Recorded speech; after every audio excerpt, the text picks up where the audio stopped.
શહેરની red and white multimedia education કેમ્પસમાં designing ડિપાર્ટમેન્ટના વિદ્યાર્થીઓ અને સ્ટાર્ટઅપ્સ હોલ્ડર્સ માટે ડિઝાઇન મીટ ડિઝાઇન સ્પાર્કનું આયોજન કરવામાં આવ્યું હતું। સુરત શહેરના પર્વત પાટિયા પુના કેનાલ રોડ ખાતે આવેલ red and white multimedia education કેમ્પસમાં ડિઝાઇનિંગ ડિપાર્ટમેન્ટના વિદ્યાર્થીઓ અને સ્ટાર્ટઅપ્સ હોલ્ડર્સ માટે ડિઝાઇન મીટ ડિઝાઇન સ્પાર્કનું આયોજન કરવામાં આવ્યું હતું।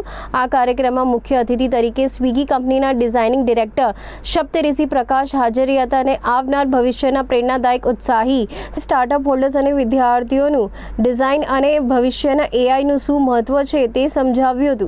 नमस्कार, आज हम रेड एंड वाइट मल्टीमीडिया जो है आज हम मौजूद हैं यहाँ इस ऐसी इंस्टीट्यूट में जहाँ मल्टीमीडिया के हर एक प्रकार के जो डिज़ाइंस है, हर एक प्रकार की एजुकेशन है वो दी जाती है। New growth, new careers develop कैसे किए जाते हैं वो यहाँ जो है वो अपकमिंग जो है जो एंटरप्रेन्योर्स हैं वो डेवलप किए जाते हैं। आज गुजरात में दूसरी बार सूरत में पहली बार हमारे साथ मौजूद है डायरेक्टर डिज़ाइन ऑफ स्विगी सप्तऋषि प्रकाश। सूरत आने में इतनी देर क्यों लगी और आए भी तो आप रेड एंड वाइट इंस्टीट्यूट में आए? कभी मौका नहीं मिला, यही कहना चाहूँगा।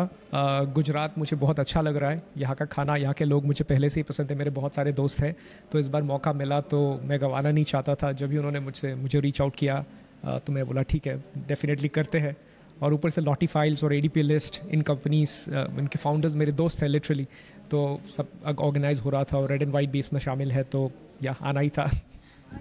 क्या अगर जब आप कहीं पे भी एक एंटरप्रेन्योर को ट्रीट करते हैं या फिर कोई भी सेशन लेते हैं तो बच्चों में आप क्या देखते हैं, क्या एजुकेशन देखते हैं? आईटी वो डिज़ाइनिंग कोर्स के लिए जाते हैं, तो क्या बेस्ट एडवाइस और सूरत के जो स्टूडेंट्स हैं उसमें आपने क्या देखा?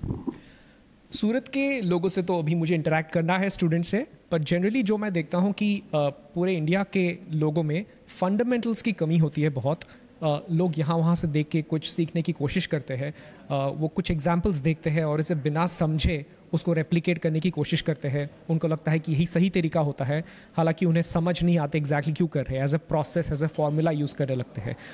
उसमें प्रॉब्लम है, बिकॉज जब आप नए एक कंपनी में काम करोगे, प्रैक्टिकल प्रॉब्लम से काम करोगे, ये फॉर्मूलाज काम नहीं आएंगे, आपको फंडामेंटल्स से जाना पड़ता है।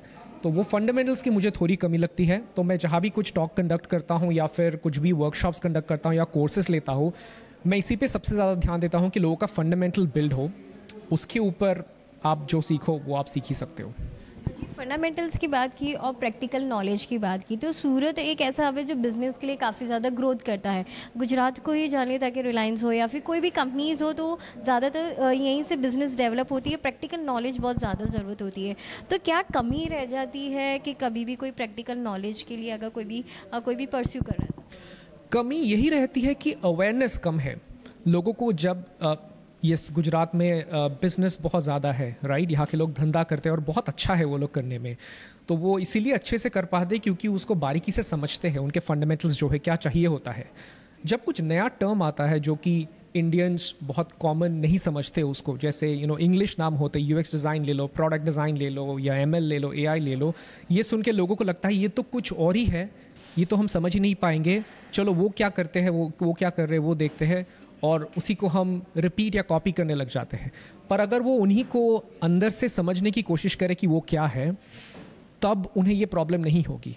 उनके लिए यूएक्स डिज़ाइन हो गया या फिर कोई भी और मल्टीमीडिया डिज़ाइन हो गया would be as simple as doing business, जो गुजरात में आप लोग करते हैं। उन्होंने कहा है कि या तो बेबी बॉर्न होता है तो इंडिया की ऐसी ग्रोथ हो चुकी है, या तो वो एक माँ का नाम लेता है आई, या तो फिर एआई, तो डेट इज़ समथिंग। तो आप इसको किस तरह से देखते हैं? आईटी है या फिर कोई भी ग्रोथ लेवल है? एक्चुअली आज का मेरा टॉक उसी के ऊपर है।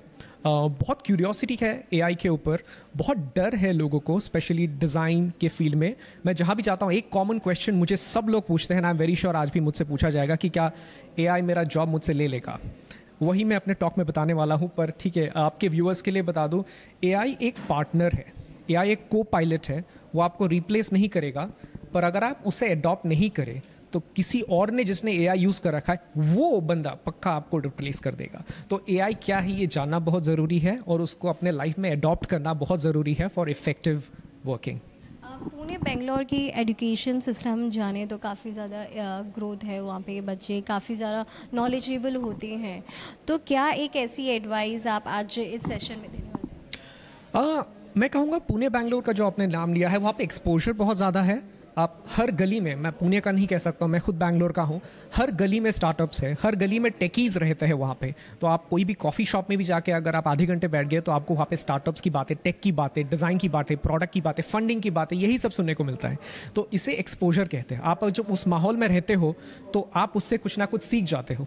तो इसीलिए जो दूसरे सिटीज़ में शायद ये हमेशा नहीं हो पाता होगा, पर इसमें डरने की कोई बात नहीं है, क्योंकि अभी इंटरनेट का ज़माना है। आप अगर किसी जगह में हो भी नहीं, अगर आप पुणे बैंगलोर जैसी सिटी में नहीं भी हो, आप इंटरनेट के माध्यम से आप दुनिया में क्या हो रहा है सब कुछ जान पाएंगे। तो अपने आप को अपडेटेड रखिए, कहाँ क्या हो रहा है उसके बारे में थोड़ा क्यूरियोसिटी लाइए, पता करिए कि क्या हो रहा है, क्यों हो रहा है, और थोड़ा उनके बारे में जानकारी हासिल करने की कोशिश करिए। That's enough. उसके आगे कुछ करने की ज़रूरत नहीं पड़ेगी एक्सपोजर के मामले में। तो ये थे काफ़ी डिलीशियस हम ऐप बोल सकते हैं स्विगी के डिज़ाइन डायरेक्टर सप्तऋषि प्रकाश, जिन्होंने बताया कि किस तरह से अपनी करियर गोलिंग एआई को किस तरह से एक बेनिफिशियल के रूप में उसे यूज़ कर सकते हैं।